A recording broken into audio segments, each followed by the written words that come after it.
Ju jeni në proces për të sjellë libratëri. Po. Domethënë nga janari se tani ndoshta ky vit nga pranvera. Nga pranvera. Marsi. Përsëri me poezi?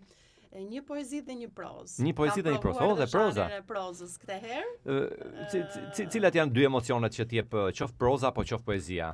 Me sa kam kuptuar, proza të jep atë lirshmërinë sepse unë shkruaj me rime dhe poezinë edhe më pengon shpesh herë, domethënë, ndërsa në prozë shprehesh lirshëm, atë të jep më shumë mundësi ta thuash të gjithën atë që ti. Po. Poezia ka ca kode. Ka ca kode. E kuptova. Figura letrare, ca gjëra që të pengojnë, domethënë të. Dhe pyetja ime për ta përmbyllur këtë bisedë shumë të këndshme, me festivalin e poezisë, do kemi një festival të ardhshëm në proces?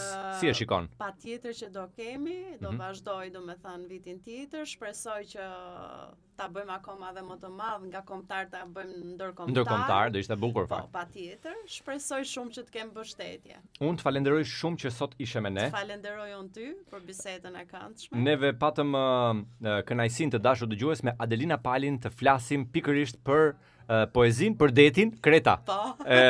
Kreta. Kreta e bukur. Kreta e bukur, tamam.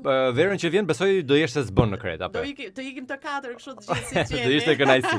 Të falenderoj shumë që ishe sot me ne. Faleminderit shumë edhe juve, jeni shumë të mirë. Të dashur dëgjues, ishte një bisedë në prag të poezisë, në prag të, më falni, panairit të librit me poeten e mrekullueshme Adelina Pali, që është edhe piktore. Ju lë takim ditën e nesërme me të tjera gjëra, deri atëherë kalofshi sa më mirë. Qys.